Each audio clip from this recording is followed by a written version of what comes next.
Good morning, everybody. We're out here at Hawes.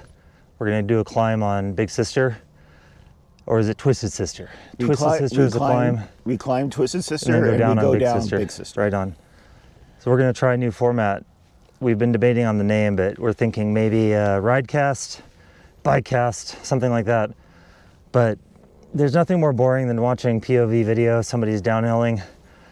Fred and I talk about so much stuff. We've been talking about, like, what can we do different in our format? So, bikes, books, TV shows. So today, our topic's gonna be upgrades. And you wanna talk about something specifically, right? Yeah, I have a couple examples of some upgrade paths that I've followed that I've kind of regretted and kind of learning from those mistakes. So I wanna kind of get or let you know about my thoughts on that, and then I want to get your thoughts because you have a much different kind of attitude. Yeah, we've taken, even though we ride bikes and do everything together, mountain biking, we have different upgrade paths, quite different, right? Yeah, so definitely. Well, should we get at it? Yeah, let's go ahead and get up this, climb this trail here.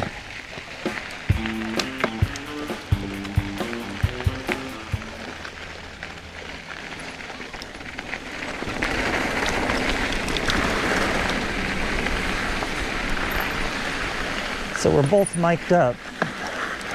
We've never tried this format before, strangely. So we can both talk and hopefully get good audio. Oh.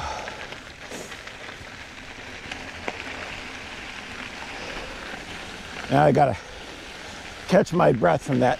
I know, you feel the burn on that one. The downhill is quite fun. You keep some speed, but it gets pretty steep. And then you got this.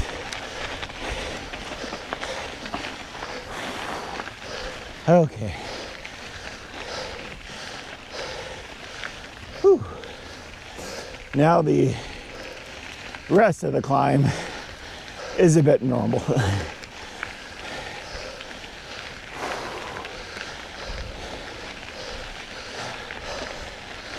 All right, so Fred's gonna give us, what is your thoughts on upgrading? All right, so to kind of start the story,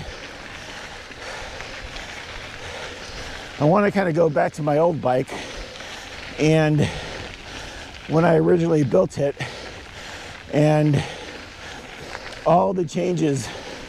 Well, there's lots of changes to the bike over the 5 years that I had the bike, but I want to just focus on one upgrade path that I did.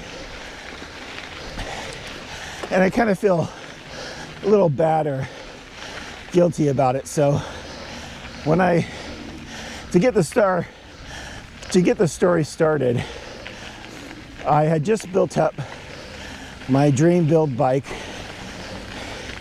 during the pandemic, and granted, it probably wasn't a dream build because I was having trouble getting parts. So I had this Salsa Cassidy frame, carbon frame, very nice, and it came with a Fox Factory X2 shock on it, and it was a very, very supple shock. It was great, but to get all the parts, I ended up getting a RockShox Zeb Select fork. That's what I could find at the time, and it's kind of their second to the bottom version of that fork. And I got like SLX from Shimano componentry on it and stuff like that, but that stuff's fine. It all worked, but I was happy with the setup for the first year. I rode it everywhere. We went to Moab, we went to the White Mountains. We did everything on that setup, and it was fine. The performance of the shock was fantastic. The fork, to me, maybe with my skill level, seemed fine, even though I didn't have all the settings like a nicer one would. And that was good. But after the first year, I had to eventually get the shock serviced. And it's like, and Emily can mention her feelings on Fox, but the bike shop wouldn't touch the shock. Yeah. And this is, this fact that Fred is mentioning is specifically what alienated me from Fox. yeah, you had to have special equipment to service the, I mean, they could probably do an air can service, but that yearly service that you need to do, you need special equipment. The shop didn't have it, so I had to send my shock to Fox to have it serviced, and that was like gonna make it, I don't know, out of service for like a month. Unacceptable. Maybe even longer.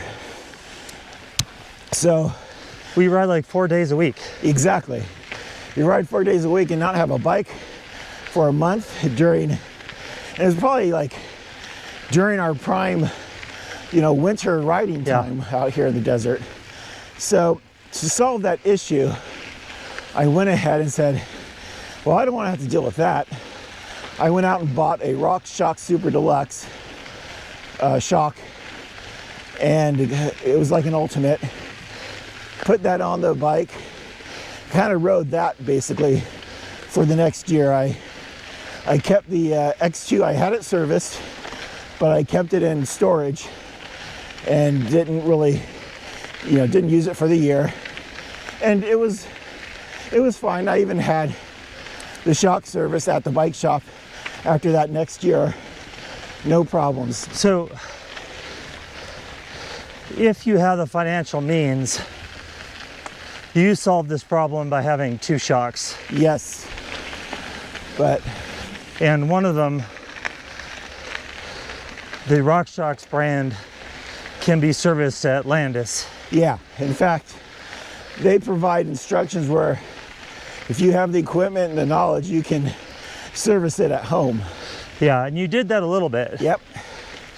I would do like 50-hour services, but when it came to the big yearly service, I'd take it to Landis.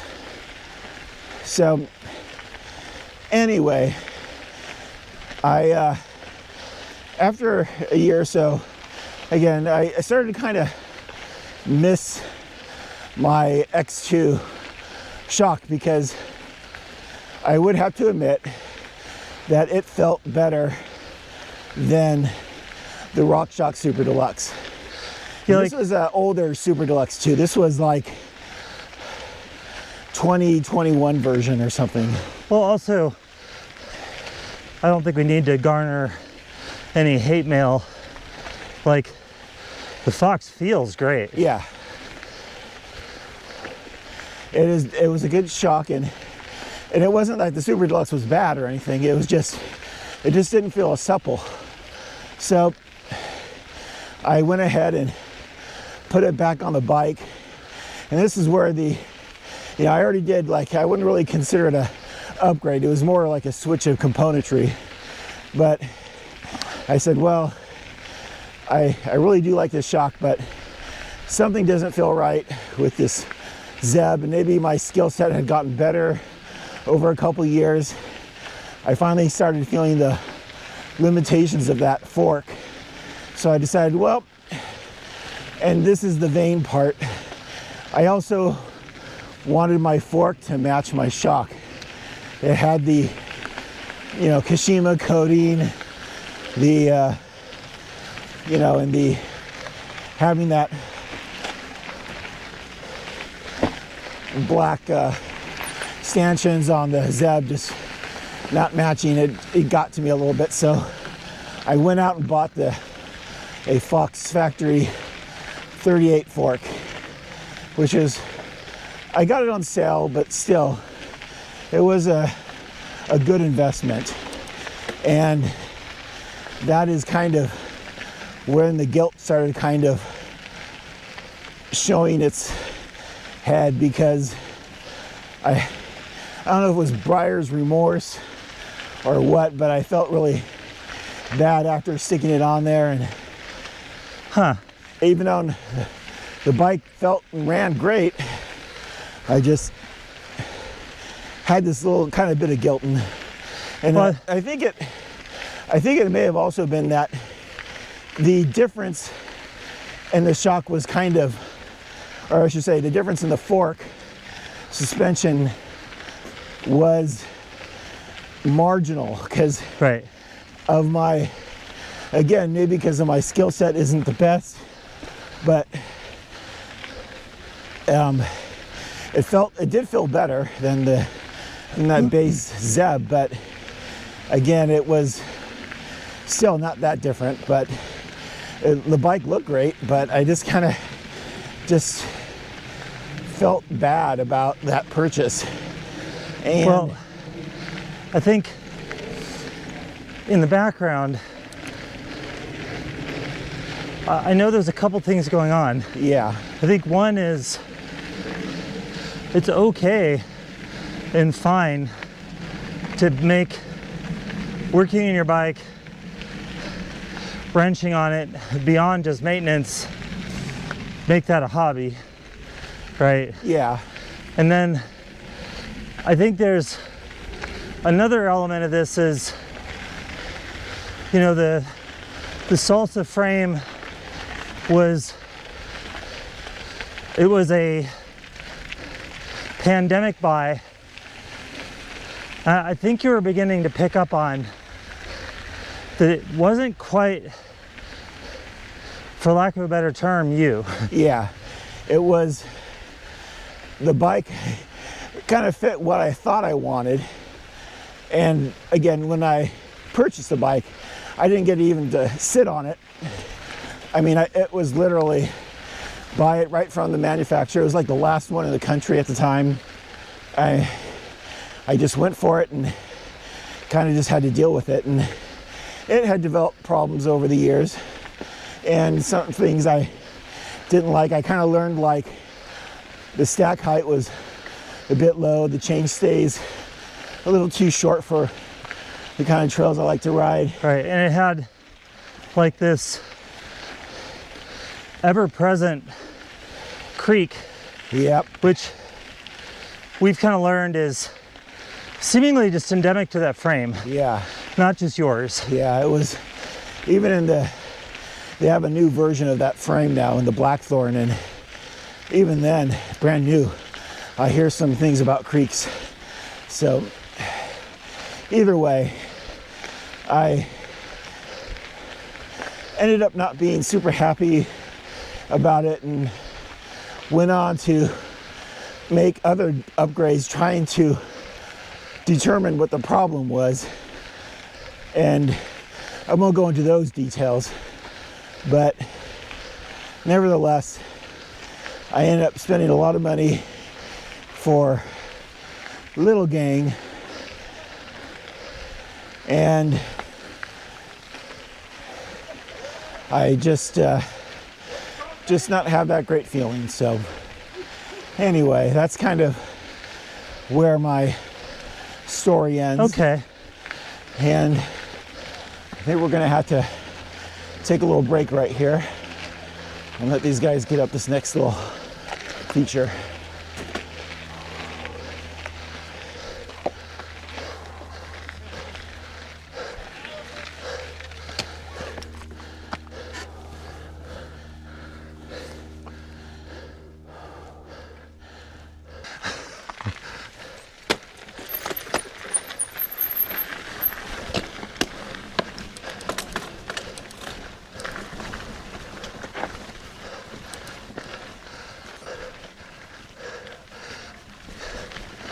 Looks like Emily has made it.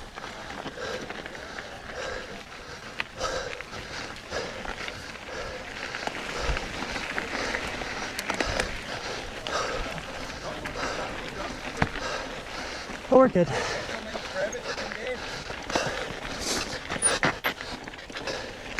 Awesome. Did you make it up? I did. Hey, nice job. Second time's a charm. 2 years. All right, first time. And clipped in. Hey, you made it up. Good job, guys. Youngster, face off. When they get to my age, they'll finish. Excuse me, I think when you get to my age.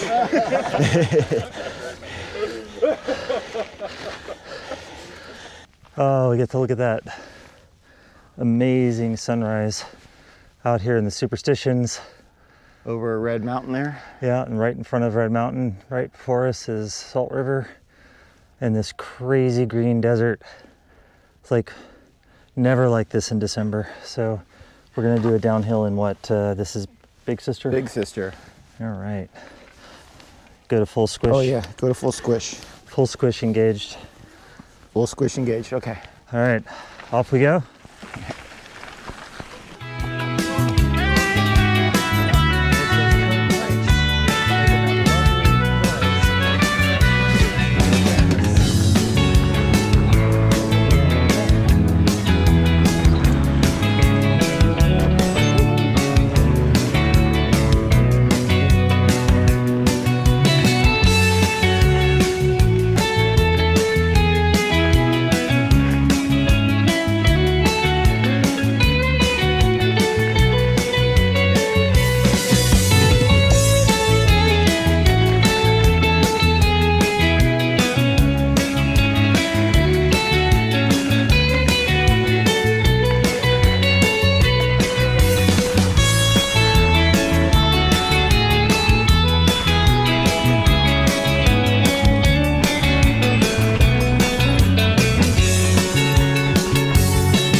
Okay, so we're on Wild Horse now after doing Big Sister, and we're gonna talk a little bit about my upgrade journey. Yeah, because one thing, you know, I didn't really mention in my first story there was all the other types of upgrades. And one of my biggest issues is I would just, you know, want to try some new part or some new component that came out. I would go ahead and just get it for the bike, even though like the old one would have been fine. Right, So right. I want to hear how you, Emily, kind of go through your upgrade process with your bike. And how long have you had your bike? I think this iteration, 2 years. Okay. Sadly, my first one was stolen in Canada. So I guess my upgrade journey, it ties in tightly to my mountain bike philosophy. And for me, mountain biking it's a tool, it's a means to an end.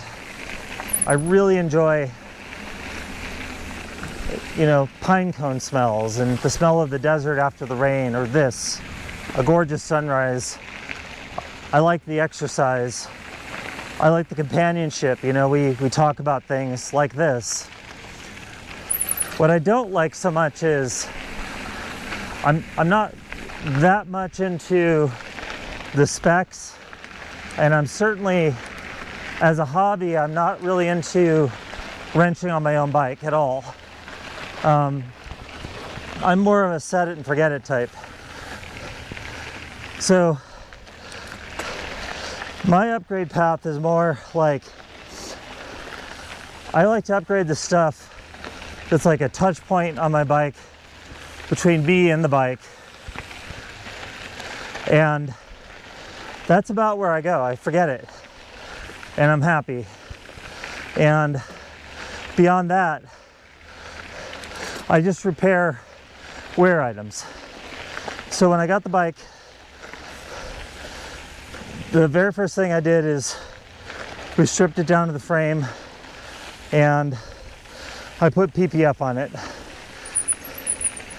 I wouldn't really consider that really an upgrade. That's more of a protection for, well, for the bike itself, right? I consider it, I mean, it's technically, it's like a paint upgrade. Yeah, yeah, yeah, that Because- makes sense. Like, I've seen how the bike shops, like, I've taken my bike to places in Crested Butte.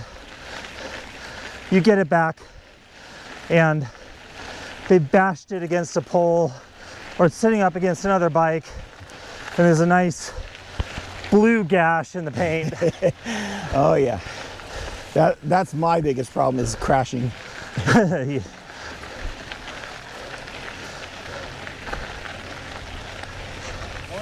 Hi. Morning. So, right after getting the bike, second upgrade, I like these Ulnar grip, like ergon grips. Give you a nice flat area, put the palm of your hand when you're So, riding. so your touch points. Yeah, it's a touch point. Next point, I have, for some reason, I have a lot of trouble like with seats. And I call it monkey butt. I just really a lot of trouble finding a comfortable seat. And I mean, man, for many years I rode with like this ridiculous like gel seat cover. I remember that cover. Yeah, but one day Fred mentioned he was really happy with his rocket saddle, and I'm like, really? Like, it doesn't have carbon and doesn't have titanium rails? But I tried it. I think I run the medium, and almost for the first time ever since I've been mountain biking, I've been comfortable on my saddle. So that's another touch point.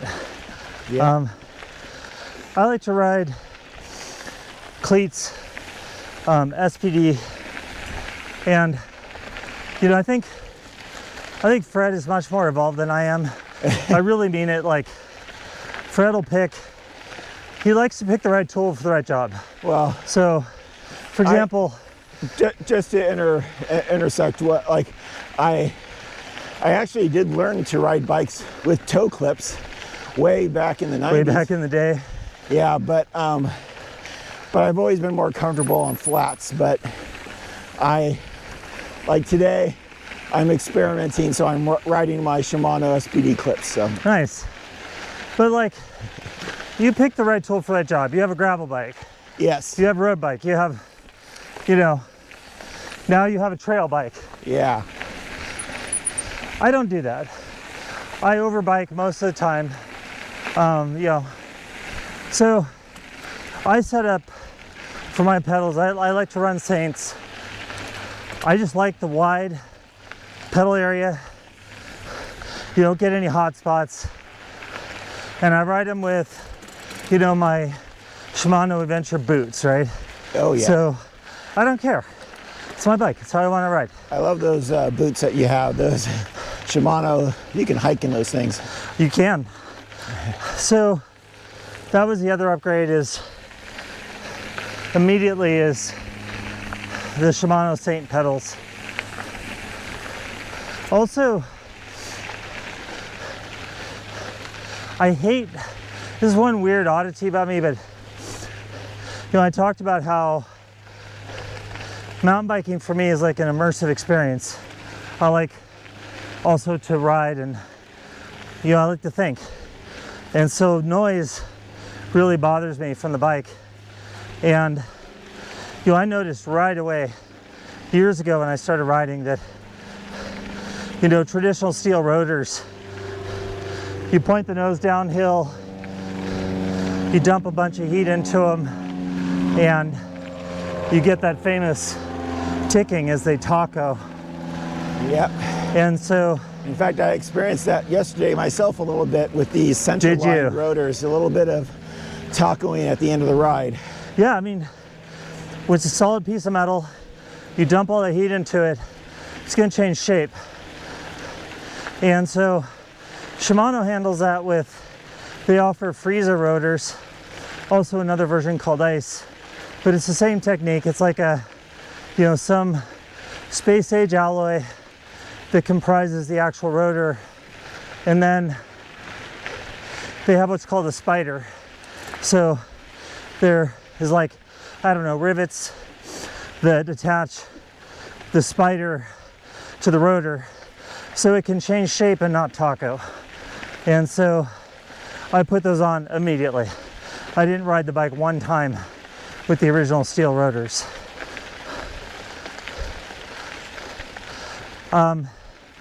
Another upgrade I did, it'll sound silly, but it's not.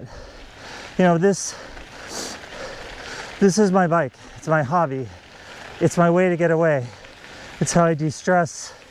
It's how I immerse. It's how I zen. And so customizing the bike for me means something. And that's why for me the color meant something. But Fred's wife has a machine that can print decals, and she printed out a really nice Phoenix decal for me.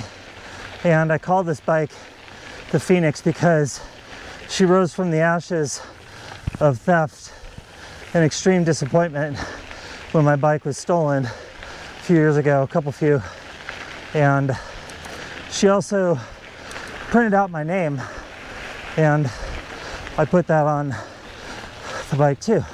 So you just get on the bike and you get that, you know, that little boost of serotonin. It's mine. All right. You know, I've done what I wanted. Yeah, I have to have Anna print up one for my bike. Yeah. As well. It's just a nice finishing touch. Yeah, it is. So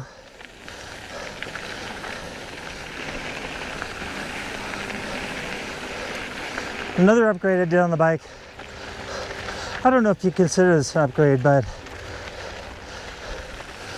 again, I'm fairly flat and one-dimensional, not that adventurous when it comes to components, but over the years I've ridden many kinds of tires, and I just settled on, actually thanks to Fred's, you know, experimentation and adventurousness, he introduced me to the Assegai. And so I run an Assegai up front, and I run a Minion DHR2 in the back. And what did you run before the Assegai? Right or left, by the way? We keep going straight.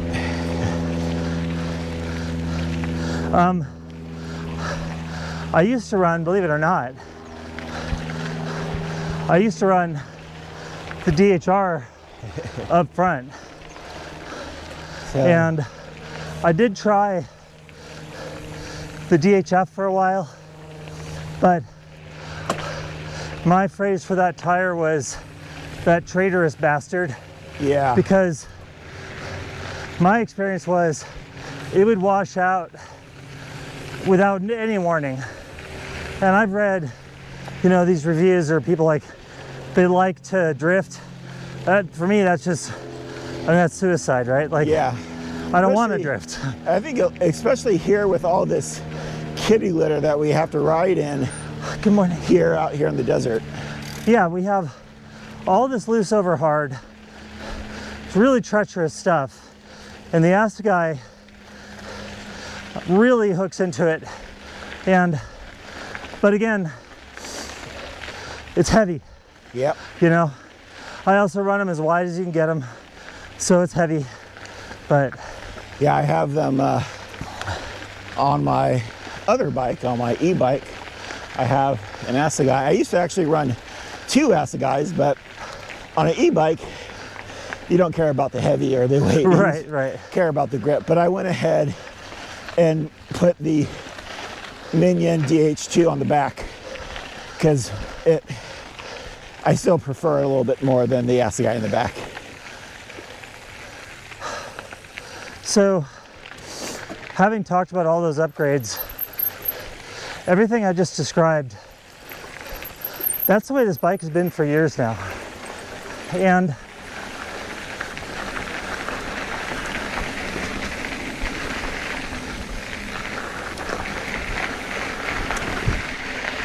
if we get on the topic of, you know, what upgrades would I consider next?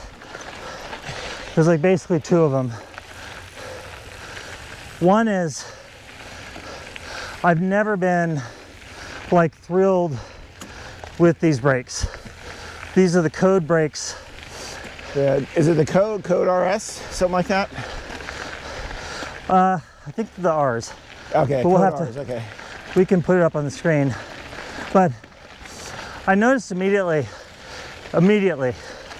that these brakes squeal, and you can calm it down a little with organic pads or the hybrids, but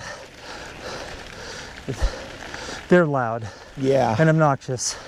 And what I can't stand is they squeal at the worst times, you know, and it really messes with my zen. So when I rode Fred's Mavens, oh, they reminded me of riding my old Saint brakes. They're crisp, powerful, and quiet. And the Codes have plenty of stopping power, but it's like you're strangling a turkey. So, you know, that's on my possibly to upgrade list, you know, when these brakes wear out, probably. Yeah, just to quickly mention, I think Pink Bike put the Maven base brakes as one of their products of the year. I could totally see why. Yeah, because they're cheaper than like the Ultimates and Silver. It's about the same price as the Bronze. But what they liked was the levers in them, because they use a similar lever, I think, in some of, like, it's a different type of lever that makes it a little bit easier to grab. Okay. There's a little bit more force on the other ones that you have to kind of squeeze it better, or a little stronger, I guess. But And that, you know, when we do the bike parks, that does matter. yeah, You know, you get like hand fade. yeah. So again, something to think about if you do that upgrade. Now, so have you thought of any other types Yep. of upgrades for your bike? So the other kind of sort of orbiting upgrade for quite a while now has been the drivetrain. And I'm running the previous generation wireless RockShox setup slash not Shimano. No, the SRAM Yeah, why did I say Shimano? Eagle Access. SRAM. So yeah, I'm running the Axis Eagle setup, and it's a phenomenal drivetrain. I essentially have almost nothing bad to say about it. It does what it says. The shifting is precise, reliable, The only, you know, maybe the two criticisms, if I had to, you know, say anything, is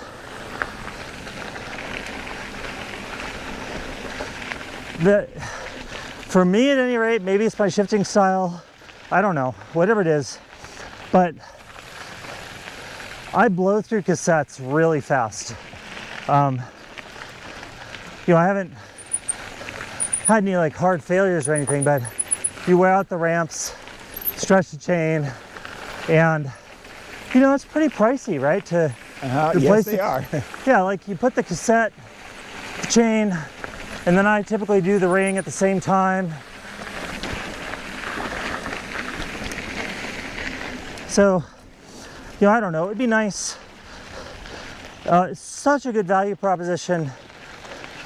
You know, maybe I would put a ding on that though, because if you're like me, you know, I think I'm at 9 months on this drivetrain and it's just about blown out. It's cooked. Okay.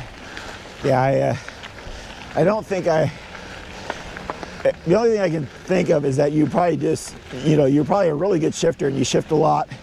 You probably shift also like on these uphills, the short little climbs out of the arroyos, and you downshift a lot and you're under pressure. I think I'm a poor shifter, or at least I don't shift as much, because I end up being in too high of a gear at times going uphill, and like right now, there you go. Well, that noise you just heard, Yeah, that's because the ramps are blown out on the next to the last gear. But I don't know. I don't know if I'm a good shifter, because, you know, you always do better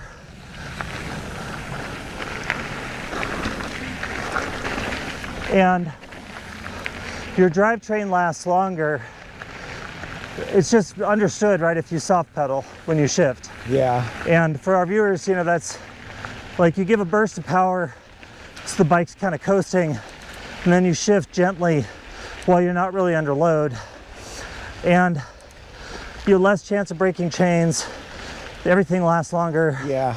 So I try, Okay. but I tell Fred all the time, like, out here, we ride, we call it goalie shifting. I don't know if that's a thing, but that's what we call it.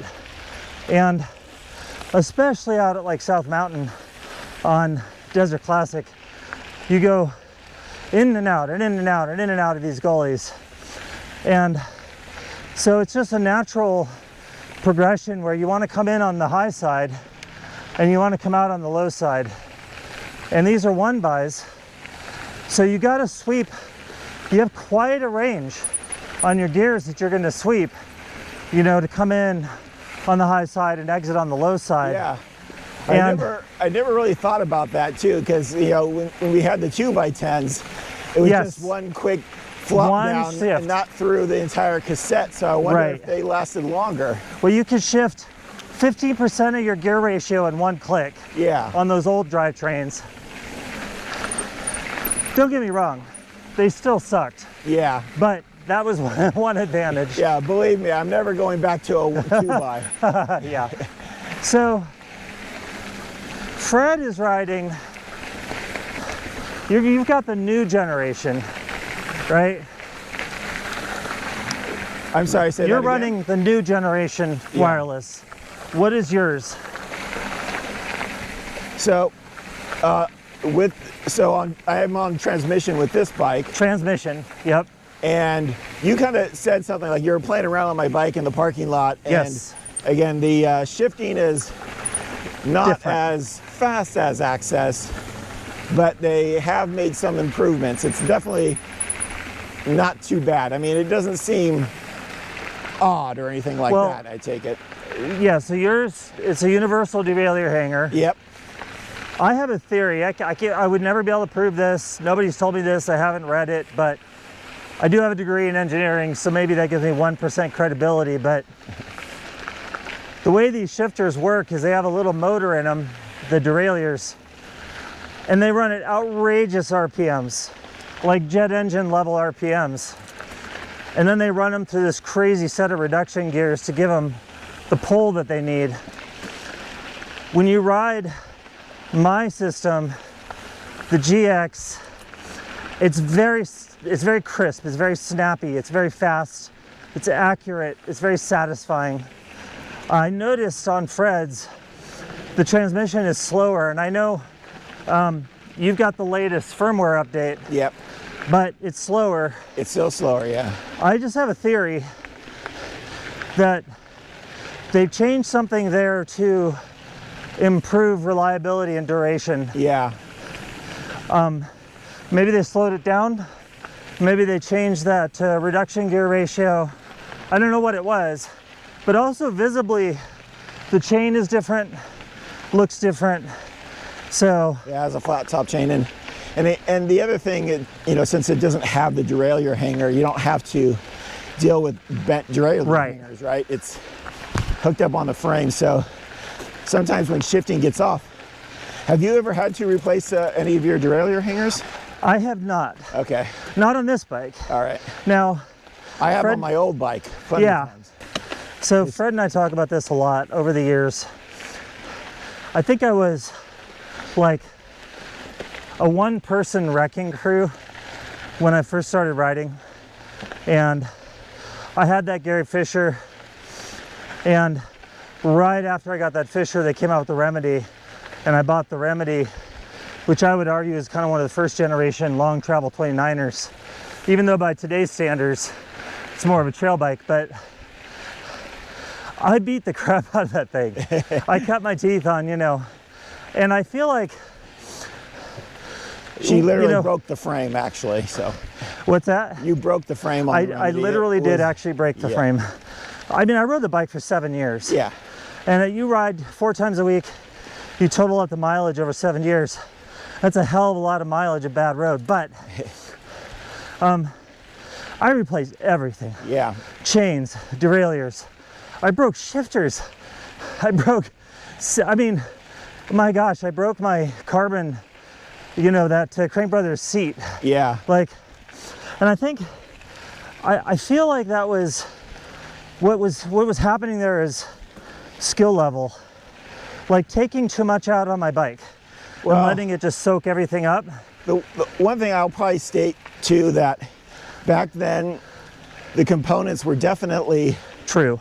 weaker, right? True. Like the way they build frames now, you're not going to break the frame that easily. You're not, Right. you know, your levers, you know, those are all learning experiences, and it also kind of lead to upgrades, right? Like Yep. you blew through a wheel set, so you go try a new wheel set. Oh my gosh, I went through so many wheels, Yeah, so many spokes. But, you know, my point being, like, through that journey, and to your point of the components getting better, SRAM's learned that. And I think transmission, I mean, I've seen their videos of people standing, you know, an adult man standing on the derailleur, right? Like, yep, they're really beef stuff back up. Like my old Remedy, the rocker was a joke. yeah, It was such a joke. I bought them in advance and I had spares left over by the time I broke the frame on that bike and bought this one. And by the way, a little shout out to Trek. That bike came with a lifetime frame warranty and they gave me a direct cash credit towards this bike yeah. on a 7-year-old frame. Yeah, and so now that things are built stronger, better, Yeah. like what would be your justification to go into transmission versus access, right? Because I think it's going to just be this when this one breaks. when that breaks, so Yep. so again, it's like the brakes. That's one thing, because That's a touch point. it's a touch point, Yep. and it's also your safety. And it's my Zen. Yeah, And they're all, on this bike, that all needs work right now. yeah. And the derailleur, like again, it still works. Yep. It could work great for another 3 or 4 years. It could. So I got to give credit yeah, to SRAM. I mean, you know, you might burn through your cassettes, but yeah. I have a feeling that maybe it might be a little less with transmission through the cassettes, but either way, those are wear parts. Yeah. You're gonna have to replace them at some point. So again, you have that attitude of, you replace it when it breaks. Now, just real curious, on your original bike that before it got stolen, did you have the same upgraded touch points? Was it the same exact bike? It was the exact same bike, except that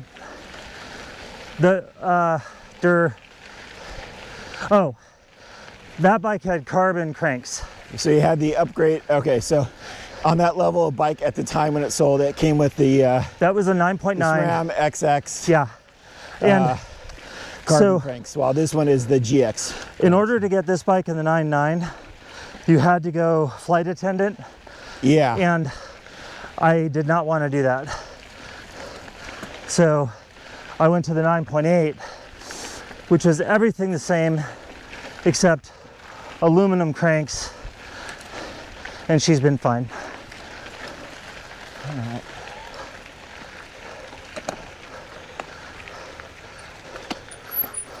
Okay, so we're gonna do Scorpion. This is Scorpion. Scorpion. Downhill, our favorite green trail here in the valley. Yeah, so just because a trail is green doesn't mean it isn't fun. Exactly. Yeah, one of my favoriteest trails out at Crested Butte Mountain Bike Park is it's a green. I mean, it's just hot dogger. It's a fun trail. Oh, yeah. It's a fun little twisty, nice berms.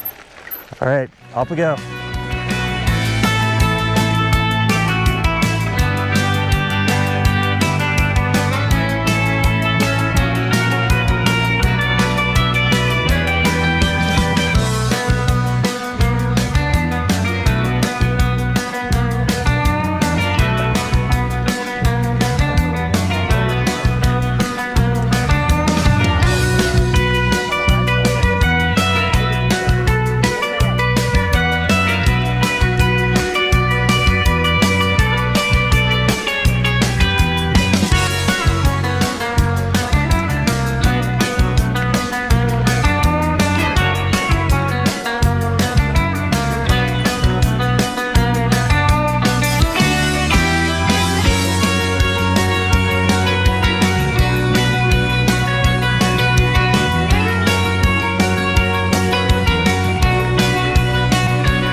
Forgot to clip out.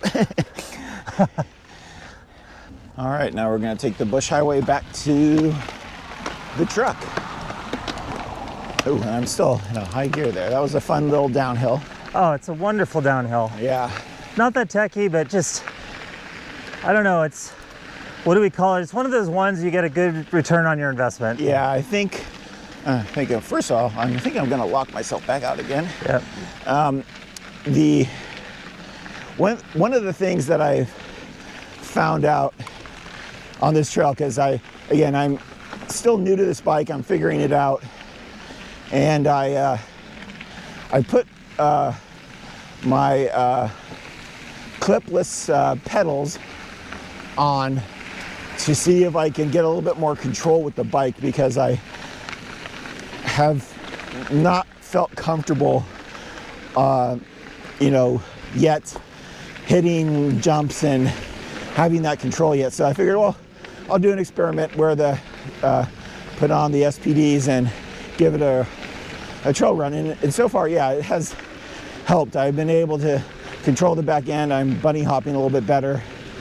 And I'll eventually figure out how to do that with my flats.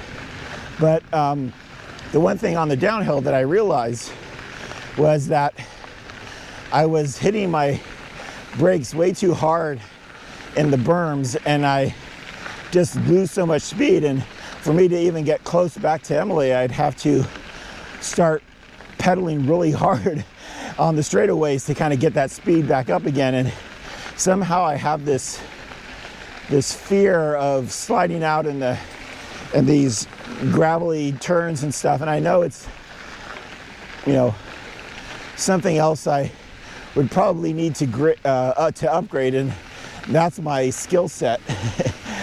And that's something that can cost a little bit, upgrading your skill set. I once took a class on how to do this stuff, and Up in Sedona. yeah, we did I think it was a couple years back, and I took this class in December.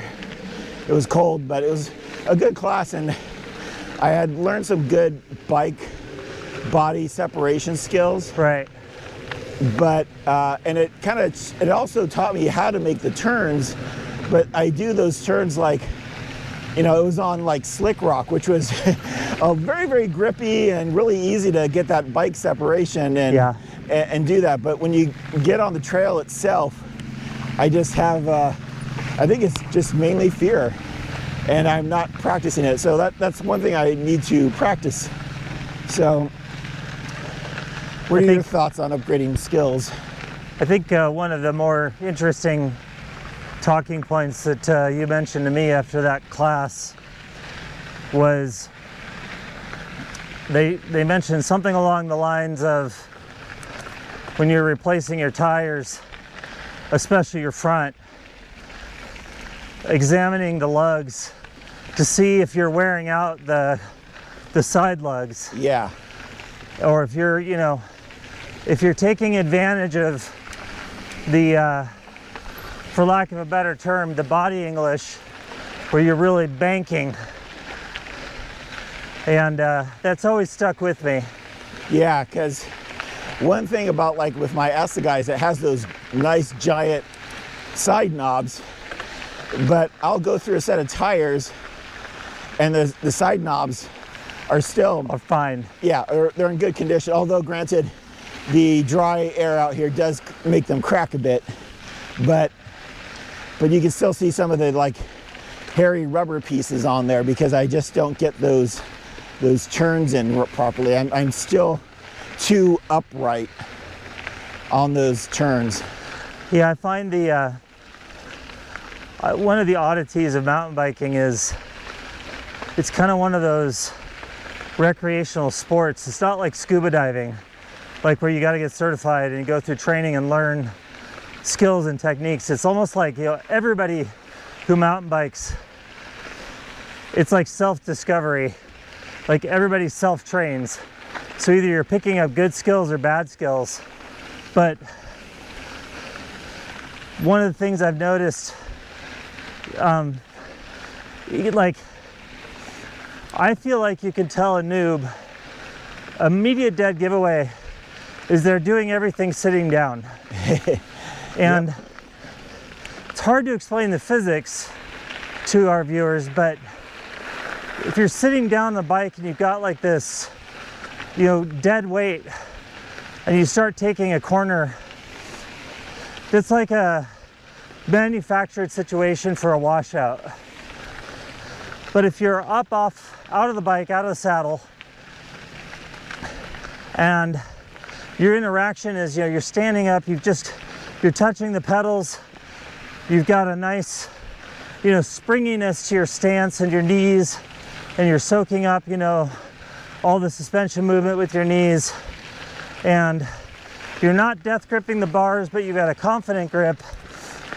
You can, you tilt the bike when you're going through those berms, and something about that is less susceptible to the washouts, you know. So I don't know what it is, but it works. Yeah, I mean, and definitely recommend taking, like, especially if you're new to mountain biking, like a lot of people, they just get on a bike because they know how to ride a bike. They ride around their neighborhoods, blah, blah, blah. Yeah. But when you ride off-road, it's quite different. It's a different skill set. Totally. And you can learn organically. I mean, I certainly did. I never really took any lessons on the early days, but I kind of learned the skills of what Emily was stating there. Yeah, And- so you can upgrade your skills with. I've watched many YouTube videos. Yeah, there's lots of videos out there. Or Yeah, like for example, a counterintuitive skill, especially out here in the desert. Not so much this trail because it's more cross country, but like sections of Gold Canyon, parts of Desert Classic, like climbing up Corona, are like this long running series of small updrops. yeah, You begin to learn that slow is not necessarily better, strangely. That if you're too slow, you'll bump or hang up on those updrops and Yeah, it steals just all your momentum. kind And like, of stop you dead track. yeah, and you like get like these, at least with me, I've done a few of those, you know, where you're like, "Ah," and then Yeah. like you get stars in your vision, you know, for a second or two as you Yep. just come to this abrupt halt. And hopefully you get out of your eclipse. Sometimes, I mean, I've had my fair share of Tumbles. falling over because, not because I crashed, but in the early days, I would forget that I was cleated in Yep. and you just stop and fall over. Yeah, exactly. Yep. And so I think definitely, like, if you really get into you want to get into mountain biking, I definitely would recommend some kind of instructional course, and do it locally for your trails as well, because you can probably take a lesson somewhere else, and riding in the desert is completely different than riding in Northern California. Yeah. Another thing I think I would advise our viewers, you know, if you're thinking about mountain biking and you want to upgrade your skills, I think one of the biggest buzzkills there is coming to terms with the amount of cardio and physical, just sheer watts and outputs that it takes to ride just even a trail like this. Yeah. And I've seen people get out on trails, you know, that you just weren't ready for it. Not skills-wise per se, but coming to terms with, you know, you're gonna be out there for a few hours, you know, putting out, you know, what does an amateur put out? Probably 150 watts, 100, Yeah, probably 90. Yeah, 125 watts, I'd probably say. And that's hard. Yeah. It's hard to sustain. And what's even worse is this has happened to me. I can remember 2 times this has happened to me, but there's a phenomenon called bonking. And it's a situation where you burn through all your free glucose in your bloodstream, which is where you get your energy for your aerobic exercise, and it evaporates, it just disappears. And all of your energy goes out of your body, you kind of start to shake, you're not thinking clearly, there's confusion. That happened to us once in Sedona, and you know, Fred had to walk me out and go get the truck, you know, and it's you know, it's a combination of not hydrating properly and not eating properly and not consuming the right kind of calories at the right time. So it takes a while to learn your body and how to you know, also, you know, use electrolytes properly. Yep.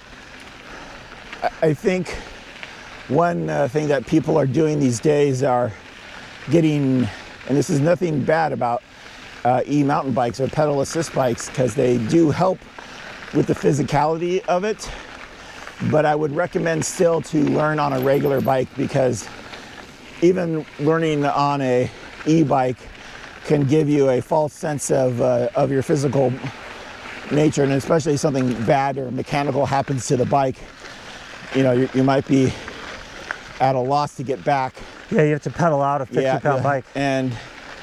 But the weight of the bike is the big difference. Like learning how to ride an e-bike is, again, it's a lot of the same skill set, but you're just doing it on a 50-pound bike versus a 32-pound bike, and it's a huge difference. And not to mention the power and speed, because it does give you a lot of power and you can go really fast. So Yep. if you don't have the right skill set when you're going that fast, it can lead to some good crashes. Well, I should mention about when we talk about upgrading skill sets, basic wrenching skills are really important. Oh yeah. And I did actually take a class at Landis on, you know, basic wrenching. And how to fix a flat and yeah, so, chain. you know, here's like the no BS thing. Like Fred and I have been out on, you know, Black Canyon, Desert Classic. We've been out Browns Ranch, and we've had mechanicals. Both of us have at one time or another snapped a chain, and so it's really critical. Like you snapped one way back in there. Yep. And it's a critical skill to at least be able to take out a chain brake tool and at least be able to put your chain back on, pop out one link, and like the way I did it is when I broke my, I think it was the second time it happened, I asked for the broken chain when I went in to Landis. I had them replace it, and I kept that chain, and I sat at the counter and I practiced. And I'm gonna just be honest, like chain braking is a pain in the ass. It is. Like the bushings are not, they kind of reject, you know, the pin and this tool that pushes them out. It kind of wants to wander. And then you're trying to do it out in the field and you're sweating and, you know, and a lot of people will argue, you know, you shouldn't be breaking chains in the first place if you have the right skills. So, fine, that's true. But while you're building those skills, you're gonna break some chains. Yeah, exactly. Like, you know, in the beginning days, I would break a chain just going up a simple slope if I wasn't in the right gear. Yep. And granted, the chains and everything is better nowadays, but still, those were like 9-speed chains, you know, when we had 3x9s. Yeah. And I would break those things, and also, you know, shifting at the wrong time can start the failure. The chain doesn't finish breaking until later, right? yeah, like, exactly. and so it can seem like you're doing something innocuous, and it's like, well, it wasn't that. It was, you know. But also, we've had many punctures.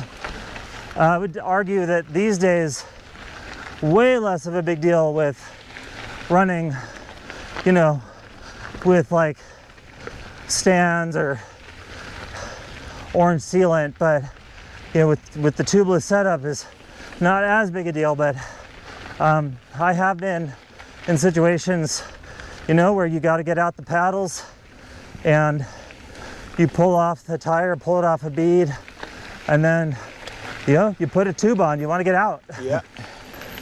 I keep in my little SWAT box a spare Tubolito tube and a fix kit. I carry, well, actually the one thing I'm not carrying right now, which I always normally carry, is a quick link thing or whatever I don't know what they call them for transmission. Yeah. But I do need to get some because this bike is new. I just haven't had a chance to get one yet. But I do carry an extra quick link, and those are so much easier than the old days of trying to install a pin, especially out, you know, like Emily was saying earlier, out in the field, it sucks.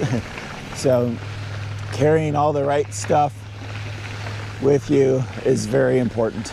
And I'd say that maybe, so learning to do your tires, learning to do a chain brake, and also understanding just basically what do you do with your chain? For example, I had a situation where I did not break my chain, but I broke my derailleur, Oh yeah. and a kind passerby showed me how to basically turn it into a fixie, Yep. and it got me out. I was way back in there. So, I remember that one time when I broke my derailleur hanger, yep, snapped, and luckily we were close enough that Emily was able to go get the truck and pick me up off the road, but still it was a, you know, I started carrying an extra derailleur hanger because of that. now for you it's a thing of the past. For me it will be as soon as I upgrade the transmission, Yeah. but and then I'd say maybe the last little thing about wrenching that you can upgrade your skills on as a new rider is carry a multi-tool, because there's just this strange inevitability to it. Things come loose on the bike. Yeah. And so I've had loose rotors, I've had loose brakes, I've had, believe it or not, loose cleats. Yep. And Fred had a loose crank. oh yeah. I would say of all the things that can go wrong on a ride is that simple piece. The just things getting loose. Yes. That, you know, that is the most common And it's thing. just an annoyance. Yeah.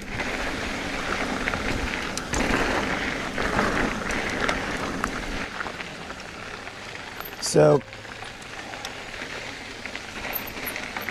one of, in conclusion, or about upgrades, are what I have a new attitude towards upgrades now. And so like when I purchased this bike, I wanted to make sure I could get the best suspension I could, you know, the correct build set for what I could afford. And the one thing I've kind of learned is that upgrading, you know, suspension or the frame, you have to make the right choices there. If you don't get the right ones there, it could be very costly to fix later on. Yeah, I would argue passionately that Sorry about that. I had to I had to ratchet there because I was running into a rock, and I survived, and unfortunately Emily hit my back wheel. Yep, transferred it to me. Yep, so I would argue the single best upgrade or starting configuration on any bike, period, is the fork. yeah. I would agree with that as well, because even a base shock is a much more affordable upgrade than a fork is. And but if it comes to like, yeah, getting a cheaper drivetrain, those things wear out. Those are wear parts. You can easily upgrade them later and more naturally. Yeah, the forks play so heavily into technical handling, and I think someone who's getting into the sport could really come away with. Okay, Thanks, guys. no problem. One more weekend. Have a good day.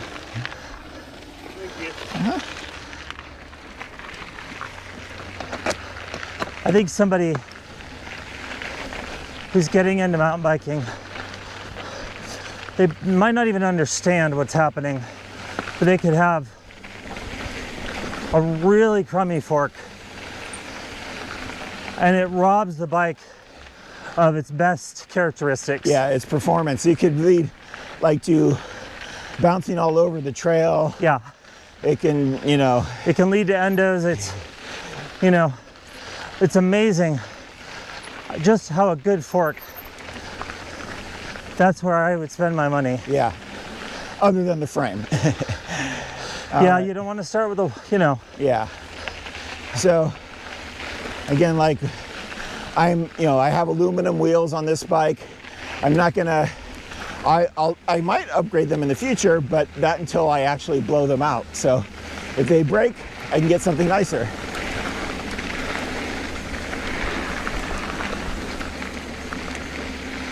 Yeah, I think to explain carbon versus aluminum, I feel like it's a somewhat subtle difference that might not be apparent to a new rider, and that's okay. It would take a few years. Yeah. And Fred and I ride hours and hours and hours and hours and hours, right? Like, I mean, we've done, what do they call it? The whole enchilada, the half enchilada, or the chicken enchilada out at Moab. That's hours of riding. And in those cases, there's this thing on mountain bikes called high frequency chatter, you know, and so when the bike interacts with the trail and it runs over even the smallest of little bumps, that does telegraph ultimately through the bike, through the components, through the bars, and right into your hands. And carbon has, you know, for me, it has some sort of a ability to soak up that high frequency chatter. Notice that if you're not on the bike the amount of time that we are. Yeah.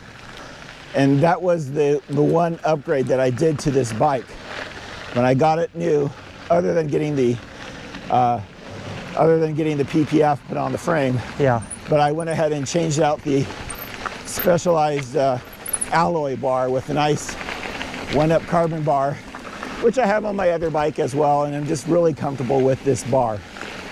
So you upgrade your touch points and you wait for the other parts to wear.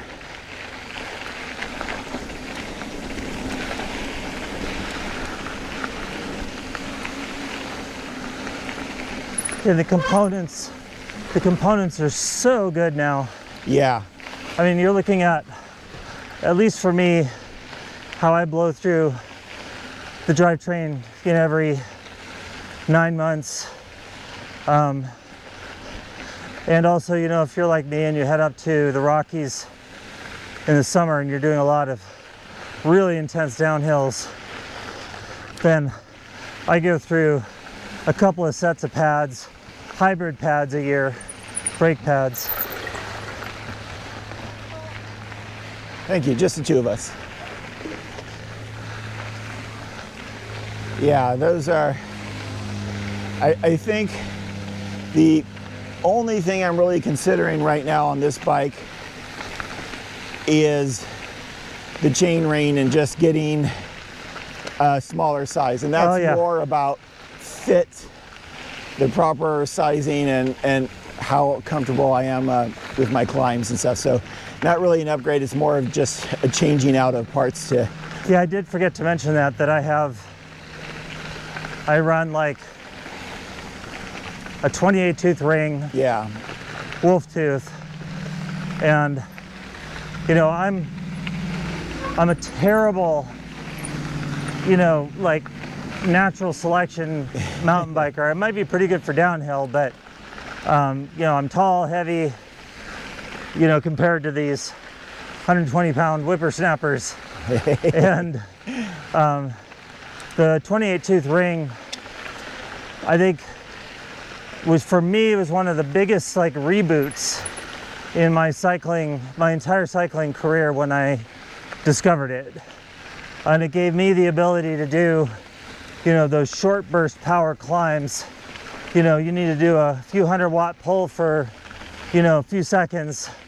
And the 28 tooth ring just opened up that world for me, and it made Moab better, rock crawling better, everything better for me. Yeah, and right now I am running a 32 tooth chain ring, and it's fine for these trails out here, but I do feel it on the steeper inclines, and I just know that I'm going to have to switch it out, especially before our first Moab trip of the year, because it right. is not going to be enough. All right, we are Well, there we go, my friends. back here. Our first Ridecast. Yeah, hopefully you guys enjoyed it. And if you did, let us know if there's any other subject you would like us to cover.